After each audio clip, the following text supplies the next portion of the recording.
মাটির উপরে ওয়াদা করতে সৎ সাহস লাগে। কে এই শামীম কায়সার লিংকন? গাইবান্ধা ৪ অর্থাৎ গোবিন্দগঞ্জ আসনের সংসদ সদস্য মোহাম্মদ শামীম কায়সার লিংকন বর্তমানে বাংলাদেশ সরকারের ধর্ম বিষয়ক মন্ত্রণালয়ের প্রতিমন্ত্রী। তবে ধর্ম প্রতিমন্ত্রীর দায়িত্বে আসা এই রাজনীতিবিদের শিক্ষা জীবন কিন্তু কোনো ধর্মীয় প্রতিষ্ঠানে নয়, বরং দেশের নামকরা সাধারণ শিক্ষা প্রতিষ্ঠানেই কেটেছে। ১৯৮০ সালের ২৩শে ফেব্রুয়ারি গাইবান্ধার গোবিন্দগঞ্জে জন্ম নেওয়া শামীম কায়সার লিংকন ১৯৯৫ সালে Motijheel ideal school and college থেকে এসএসসি এবং ১৯৯৭ সালে ঢাকা কলেজ থেকে এইচএসসি সম্পন্ন করেন। এরপর নর্থ সাউথ বিশ্ববিদ্যালয় থেকে বিবিএ ও ২০০৬ সালে এমবিএ ডিগ্রিও অর্জন করেন। এছাড়াও মালয়েশিয়ার আইআইএফ থেকে আইসিটিতে মাস্টার্স ডিগ্রিও অর্জন করেন।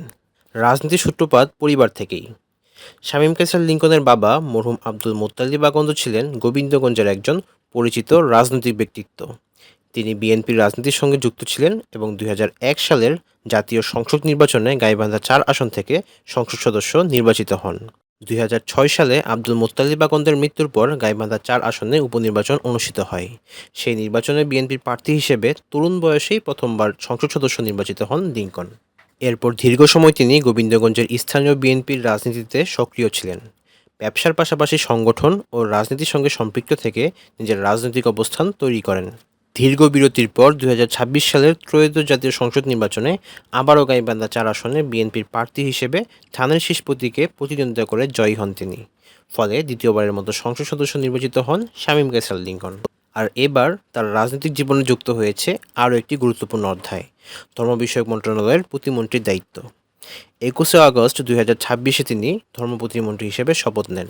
মাটির উপরে যে ওয়াদা করা হয়েছিল ফ্যামিলি কার্ডের ইমাম, খতিব, মুয়াজ্জিন, সেবায়েত, পুরোহিত, যাজক, সহকারী যাজক, অধ্যক্ষ, উপাধ্যক্ষদের সম্মানিত করা হবে, ভোটের কালি শুকানোর আগেই পাইলট প্রজেক্ট চালু হয়েছে এবং ১৮০ দিন পুরো হওয়ার আগেই পরিপূর্ণভাবে কর্মসূচি শুরু হয়েছে। এজন্যই বলছি, দিস ইজ তারেক রহমান।